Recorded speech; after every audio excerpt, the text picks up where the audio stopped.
पर दीप सिद्धू की ਜਿਹੜੀ मौत का असल कारण है वो ज़्यादातर उभर के सामने नहीं आया कि असल दे विच दीप सिद्धू की मौत का कारण की सीगा, उन्हां दी किवें मौत हुंदी है। ਉਹਦੇ ਤੋਂ ਸਾਡੀ ਪਾਰਟੀ ਨੇ ਮੰਗ ਵੀ ਕੀਤੀ ਹੈ ਤੇ ਸੋਚ ਵੀ ਰੱਖਦੀ ਹੈ ਕਿ ਉਸ ਤੋਂ ਪੜਤਾਲ ਹੋਣੀ ਚਾਹੀਦੀ ਹੈ। ਉਹ ਸਟੇਟ ਦੀ ਸੋਚ ਨੇ ਜਿਹੜੀ ਅੱਜ ਮੁੱਖ ਧਾਰਾ ਬੀਜੇਪੀ ਦੇ ਅਧੀਨ ਚੱਲਦੀ ਹੈ, ਉਹਦੇ ਵਿੱਚ ਇਹੋ ਜਿਹੀ ਕੋਈ ਸਾਜ਼ਿਸ਼ ਤਾਂ ਨਹੀਂ ਹੋਈ ਜਿਹਦੇ ਨਾਲ ਅਸੀਂ ਆਪਣੇ ਇਸ ਨੌਜਵਾਨ ਵੀਰ ਜਿਹਨੇ ਹੱਕਾਂ ਤੇ ਪਹਿਰਾ ਦਿੱਤਾ ਉਹਨੂੰ ਖਤਮ ਕਰਨ ਦਾ ਇਹਨਾਂ ਨੇ ਸੋਚ ਰੱਖੀ ਹੋਈ। ਤੇ ਸਾਡਾ ਜਿਹੜਾ ਸਿੱਖਾਂ ਦਾ ਇਤਿਹਾਸ ਇਸ ਦੇਸ਼ ਦੇ ਵਿੱਚ ਆ ਉਹਨੂੰ ਮੁੱਖ ਰੱਖ ਕੇ ਇਹ ਸਾਰੀਆਂ ਇੰਟਰਨੈਸ਼ਨਲ ਬੋਡੀਜ਼ ਤੇ ਕੰਟਰੀਜ਼ ਦੇ ਵਿੱਚ ਆਪਾਂ ਨੂੰ ਆਪਣੇ ਰਿਪਰੈਜ਼ੈਂਟੇਟਿਵਸ ਤੇ ਗਵਰਨਮੈਂਟਸ ਦੇ ਉੱਤੇ ਲੌਬਿੰਗ ਕਰਨੀ ਚਾਹੀਦੀ ਹੈ। ਸੋ ਮੈਨੂੰ ਪੱਕਾ ਇਹ ਮਹਿਸੂਸ ਹੁੰਦਾ ਹੈ ਕਿ ਮੋਦੀ ਨੂੰ ਭਾਵੇਂ ਪਹਿਲਾਂ ਪਤਾ ਸੀ ਉਹ ਆਪਣੇ ਆੜੀ ਰੂਸ ਦੇ ਨਾਲ ਵਿਗਾੜਨਾ ਚਾਹੁੰਦਾ ਹੋਇਆ ਉਹਨੇ ਆਪਣੇ ਟਾਈਮ ਸਿਰੇ ਨੌਜਵਾਨਾਂ ਦੇ ਪੱਖ ਦੇ ਵਿੱਚ ਕੰਮ ਨਹੀਂ ਕੀਤਾ ਹੈਗਾ।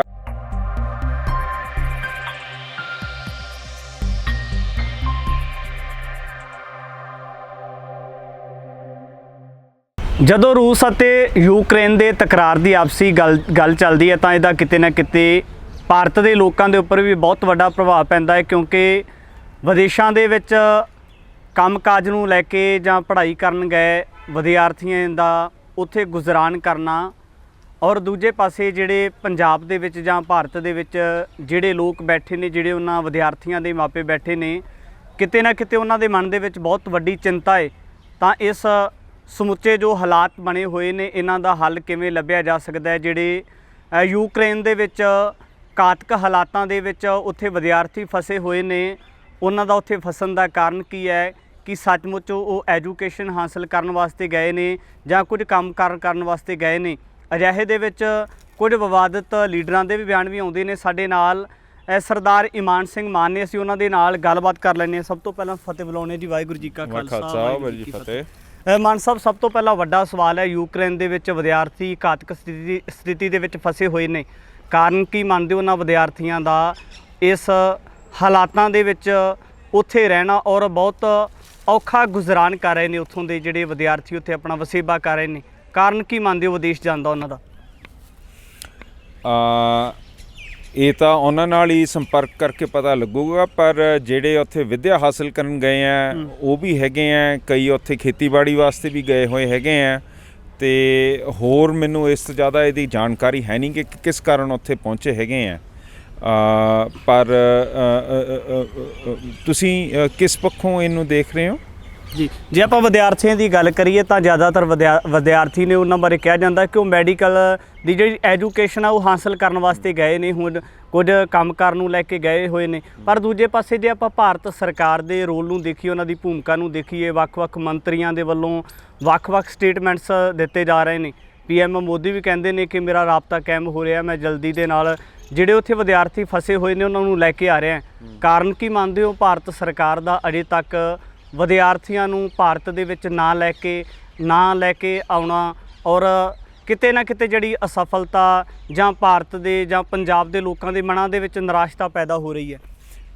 ਜਿਹੜੀ ਭਾਰਤ ਦੀ ਸਟੇਟ ਹੈ ਉਹ ਗਿੱਠ-ਮਿੱਠ ਰੂਸ ਨਾਲ ਮੁੱਢ ਤੋਂ ਰਹੀ ਹੈ। 1984 ਦੇ ਵਿੱਚ ਦਮਿਤਰੀ ਉਸਤਨੋਵ ਨੇ, ਜਿਹੜਾ ਉਹਨਾਂ ਦਾ ਡਿਫੈਂਸ ਮਿਨਿਸਟਰ ਸੀ, ਉਰੇ ਆ ਕੇ ਜਿਹੜਾ ਹਰਿਮੰਦਰ ਸਾਹਿਬ 'ਤੇ ਹਮਲਾ ਸੀ ਉਹਦੀ ਪਲੈਨਿੰਗ ਉਹਦੇ ਸਮੇਤ ਹੋਈ ਸੀਗੀ। ਸੋ ਇਹ ਇੱਕ ਦੂਜੇ ਨੂੰ ਪਹਿਲਾਂ ਤੋਂ ਆਪਣੇ ਬਿਆਨਬਾਜ਼ੀ ਅਤੇ ਸੋਚ ਪਹਿਲਾਂ ਸਪਸ਼ਟ ਕਰਦੇ ਹੈ, ਅਤੇ ਇਸ 'ਚ ਕੋਈ ਸ਼ੱਕ ਨਹੀਂ ਕਿ ਭਾਰਤ ਨੂੰ ਆਪਣੇ ਏਜੰਸੀਆਂ ਰਾਹੀਂ, ਆਪਣੇ ਤਾਲਮੇਲ ਰਾਹੀਂ ਇਹ ਪਤਾ ਹੋਊਗਾ ਕਿ ਰੂਸ ਦਾ ਮਨ ਉੱਧਰ ਕੀ ਸੀਗਾ, ਕਿਉਂਕਿ ਇਹ ਆਜ਼ਾਦ ਮੁਲਕਾਂ ਨੂੰ, ਆਜ਼ਾਦ ਸੋਚਾਂ ਨੂੰ ਇਹ ਦਫਨਾਉਣ ਦੀ ਕੋਸ਼ਿਸ਼ ਹਮੇਸ਼ਾ ਕਰਦੀਆਂ। ਸੋ ਮੈਨੂੰ ਪੱਕਾ ਇਹ ਮਹਿਸੂਸ ਹੁੰਦਾ ਹੈ ਕਿ ਮੋਦੀ ਨੂੰ ਭਾਵੇਂ ਪਹਿਲਾਂ ਪਤਾ ਸੀ ਉਹ ਆਪਣੇ ਆੜੀ ਰੂਸ ਦੇ ਨਾਲ ਵਿਗਾੜਨਾ ਚਾਹੁੰਦਾ ਹੋਇਆ ਉਹਨੇ ਆਪਣੇ ਟਾਈਮ ਸਿਰੇ ਨੌਜਵਾਨਾਂ ਦੇ ਪੱਖ ਦੇ ਵਿੱਚ ਕੰਮ ਨਹੀਂ ਕੀਤਾ ਹੈਗਾ। ਪਹਿਲਾਂ ਜਿਹੜਾ ਉਹ ਕੱਢ ਸਕਦਾ ਸੀ ਉਦੋਂ ਕੀਤਾ ਨਹੀਂ। ਪਰ ਮੈਂ ਉਸ ਨੌਜਵਾਨਾਂ ਨੂੰ ਵੀ ਸਲਾਮ ਕਰਦਾ ਜਿਨ੍ਹਾਂ ਨੇ ਉੱਥੇ ਡਟ ਕੇ ਆਜ਼ਾਦੀ ਦੇ ਪੱਖ 'ਚ ਪਹਿਰਾ ਦਿੱਤਾ ਹੈਗਾ, ਉਹਨਾਂ ਨੇ ਸਾਥ ਨਿਭਾਇਆ ਯੂਕਰੇਨ ਦਾ, ਉਹਨਾਂ ਨੂੰ ਵੀ ਅਸੀਂ ਯਾਦ ਕਰਦੇ ਹਾਂ। ਜੀ ਮਾਨ ਸਾਹਿਬ, ਇੱਕ ਵੱਡਾ ਸਵਾਲ ਹੈ, ਜਦੋਂ ਸੰਘਰਸ਼ ਚੱਲਦੇ ਨੇ ਤਾਂ ਸੰਘਰਸ਼ਾਂ ਦੇ ਦਰਮਿਆਨ ਕੁਝ ਨੌਜਵਾਨ ਜਾਂ ਕੁਝ ਚਿਹਰੇ ਇਸ ਤਰ੍ਹਾਂ ਦੇ ਹੁੰਦੇ ਨੇ ਜਿਨ੍ਹਾਂ ਦੀ ਭੂਮਿਕਾ ਬਹੁਤ ਵੱਡੀ ਰਹੀ ਹੁੰਦੀ ਆ, ਲੋਕਾਂ ਦੇ ਸਾਹਮਣੇ ਵਿਚਰ ਕੇ ਆਉਂਦੇ, ਲੋਕਾਂ ਵਾਸਤੇ ਪ੍ਰੇਰਨਾ ਸਰੋਤ ਹੁੰਦੇ ਆ। ਦੀਪ ਸਿੱਧੂ ਦੀ ਗੱਲ ਕਰ ਲੈਂਦੇ ਹਾਂ ਤਾਂ ਦੀਪ ਸਿੱਧੂ ਅਜਿਹਾ ਨੌਜਵਾਨ ਸੀ ਜਿਸ ਦੀ ਲਗਾਤਾਰ ਕਿਸਾਨੀ ਅੰਦੋਲਨ ਦੇ ਦਰਮਿਆਨ ਕੁਝ ਲੋਕਾਂ ਦੇ ਵੱਲੋਂ ਕੁਝ ਅਜਿਹੀਆਂ ਧਿਰਾਂ ਸੀ ਜਿਨ੍ਹਾਂ ਦੇ ਵੱਲੋਂ ਕਿਰਦਾਰਕੁਸ਼ੀ ਕਰਨ ਦੀ ਕੋਸ਼ਿਸ਼ ਕੀਤੀ ਗਈ। ਪਰ ਉਸ ਤੋਂ ਬਾਅਦ ਦੀਪ ਸਿੱਧੂ ਬੇਦਾਗ ਹੋ ਕੇ ਲੋਕਾਂ ਦੇ ਵਿੱਚ ਵਿਚਰੇ। ਤੁਹਾਡੇ ਨਾਲ ਵੀ ਵੱਖ-ਵੱਖ ਇਲਾਕਿਆਂ ਦੇ ਵਿੱਚ ਜਾ ਕੇ ਫਤਿਹਗੜ੍ਹ ਸਾਹਿਬ ਦੇ ਜਿੰਨੇ ਵੀ ਪਿੰਡ ਨੇ ਉਹਨਾਂ ਦੇ ਵਿੱਚ ਜਾ ਕੇ ਪ੍ਰਚਾਰ ਕਰਦੇ ਰਹੇ ਨੇ। ਅਮਰਗੜ੍ਹ ਹਲਕੇ ਦੇ ਵਿੱਚ ਮਾਨ ਸਾਹਿਬ ਦੇ ਹੱਕ ਦੇ ਵਿੱਚ ਚੋਣ ਪ੍ਰਚਾਰ ਕਰਦੇ ਰਹੇ ਨੇ। ਪਰ ਦੀਪ ਸਿੱਧੂ ਦੀ ਜਿਹੜੀ ਮੌਤ ਦਾ ਅਸਲ ਕਾਰਨ ਹੈ ਉਹ ਜ਼ਿਆਦਾਤਰ ਉੱਭਰ ਕੇ ਸਾਹਮਣੇ ਨਹੀਂ ਆਇਆ ਕਿ ਅਸਲ ਦੇ ਵਿੱਚ ਦੀਪ ਸਿੱਧੂ ਦੀ ਮੌਤ ਦਾ ਕਾਰਨ ਕੀ ਸੀਗਾ, ਉਹਨਾਂ ਦੀ ਕਿਵੇਂ ਮੌਤ ਹੁੰਦੀ ਹੈ। ਜਿਹੜਾ ਅੱਜ ਤਾਈਂ ਦੱਸਿਆ ਜਾ ਰਿਹਾ ਕਿ ਕਿਸੇ ਤਰ੍ਹਾਂ ਦਾ ਐਕਸੀਡੈਂਟ ਸੀ, ਉਹਦੇ ਤੋਂ ਸਾਡੀ ਪਾਰਟੀ ਨੇ ਮੰਗ ਵੀ ਕੀਤੀ ਹੈ ਤੇ ਸੋਚ ਵੀ ਰੱਖਦੀ ਹੈ ਕਿ ਉਸ ਤੋਂ ਪੜਤਾਲ ਹੋਣੀ ਚਾਹੀਦੀ ਹੈ। ਅਸੀਂ ਇਤਿਹਾਸਿਕ ਤੌਰ 'ਤੇ ਦੇਖੀਏ, ਚਿੱਟੀ ਸਿੰਘਪੁਰਾ ਪਹਿਲਾਂ ਸਰਕਾਰਾਂ ਨੇ ਕਿਹਾ ਸੀਗਾ ਕਿ ਸਿੱਖਾਂ ਦਾ ਕਤਲੇਆਮ ਉੱਥੇ ਉਗਰਵਾਦੀਆਂ ਬਾਹਰੋਂ ਆਇਆਂ ਨੇ ਕੀਤਾ ਹੈਗਾ। ਜਿਹੜੀ ਮੈਡਲਿਨ ਆਲਬਰਾਈਟ ਦੀ ਕਿਤਾਬ ਹੈ ਉਹਦੇ ਵਿੱਚ ਬਿਲ ਕਲਿੰਟਨ ਨੇ ਬਿਆਨ ਦਿੱਤਾ ਸੀਗਾ ਕਿ ਹਿੰਦੂ ਟੈਰਰਿਸਟ ਨੇ ਕੰਮ ਕੀਤਾ ਸੀਗਾ। ਤੇ ਉਸ ਤੋਂ ਬਾਅਦ ਐਮਨਿਸਟੀ ਇੰਟਰਨੈਸ਼ਨਲ ਨੇ ਵੀ ਇਸ ਗੱਲ ਦੇ ਉੱਤੇ ਆਪਣੀ ਟਿੱਪਣੀ ਕੀਤੀ ਹੈ। ਉੱਥੇ ਜਾ ਕੇ ਪੜਤਾਲਾਂ ਜਿਹੜੀਆਂ ਕੀਤੀਆਂ ਉਹਦੇ ਵਿੱਚ ਵੀ ਇਹੀ ਆਇਆ ਹੈਗਾ ਕਿ ਭਾਰਤ ਦੇਸ਼ ਨੇ ਘੱਟ ਗਿਣਤੀਆਂ ਨੂੰ ਡਰਾਉਣ ਵਾਸਤੇ, ਇੱਥੇ ਦੀ ਸਥਿਤੀ ਗੰਭੀਰ ਦਿਖਾਉਣ ਵਾਸਤੇ ਉਹਨਾਂ ਨੇ ਇਹ ਆਪਣਾ ਕੰਮ ਕੀਤਾ ਸੀਗਾ। ਸੋ ਜਿਹੜੇ ਦੀਪ ਸਿੱਧੂ ਨੇ ਆਪਣਾ ਸਟੈਂਡ ਲਿੱਤਾ ਸੀਗਾ, ਉਹਨਾਂ ਨੇ ਹੱਕਾਂ 'ਤੇ ਪਹਿਰਾ ਦਿੱਤਾ ਸੀਗਾ। ਜੋ ਉਹਨਾਂ ਦੇ ਉੱਤੇ ਕੇਸ ਪਾਏ ਸੀ ਉਹਨਾਂ ਦੇ ਸਾਹਮਣਾ ਕਰ ਰਹੇ ਸੀਗੇ ਤੇ ਉੱਭਰਦੇ ਹੋਏ ਲੀਡਰ ਸਾਡੇ ਪੰਜਾਬ 'ਚ ਉਹ ਬਹੁਤ ਵੱਡੇ ਪੱਧਰ 'ਤੇ ਉੱਠੇ ਸੀਗੇ। ਸਾਨੂੰ ਇਹ ਸ਼ੱਕ ਹੋਣਾ ਚਾਹੀਦਾ ਹੈ ਕਿ ਜਿਸ ਸਟੇਟ ਦੇ ਵਿੱਚ ਹੋਂਦ ਚਿੱਲਰ 'ਚ ਸਿੱਖਾਂ ਦਾ ਕਤਲੇਆਮ ਕੀਤਾ, ਜਿਹੜੇ ਬਾਰਡਰ 'ਤੇ ਬੈਠੇ ਉਹਨਾਂ ਨੇ ਜਾ ਕੇ 1984 'ਚ ਸਿੱਖਾਂ ਦਾ ਕਤਲੇਆਮ ਦਿੱਲੀ 'ਚ ਵੀ ਕੀਤਾ। ਔਰ ਜਿੱਥੇ ਸਾਨੂੰ ਲੰਘਦੇ ਉੱਥੇ ਤਾਨੇ ਤੇ ਪੁਲਿਸ ਦੇ ਰੋਕ ਤੇ ਨਾਕੇ ਤੇ ਸਾਡੇ ਉੱਤੇ ਵਾਪਸ ਮੋੜਿਆ ਏਸ਼ੀਅਨ ਗੇਮਸ 'ਚ। ਉਹ ਸਟੇਟ ਦੀ ਸੋਚ ਨੇ ਜਿਹੜੀ ਅੱਜ ਮੁੱਖ ਧਾਰਾ ਬੀਜੇਪੀ ਦੇ ਅਧੀਨ ਚੱਲਦੀ ਹੈ, ਉਹਦੇ ਵਿੱਚ ਇਹੋ ਜਿਹੀ ਕੋਈ ਸਾਜ਼ਿਸ਼ ਤਾਂ ਨਹੀਂ ਹੋਈ ਜਿਹਦੇ ਨਾਲ ਅਸੀਂ ਆਪਣੇ ਇਸ ਨੌਜਵਾਨ ਵੀਰ ਜਿਹਨੇ ਹੱਕਾਂ 'ਤੇ ਪਹਿਰਾ ਦਿੱਤਾ ਉਹਨੂੰ ਖਤਮ ਕਰਨ ਦਾ ਇਹਨਾਂ ਨੇ ਸੋਚ ਰੱਖੀ ਹੋਈ ਜੀ।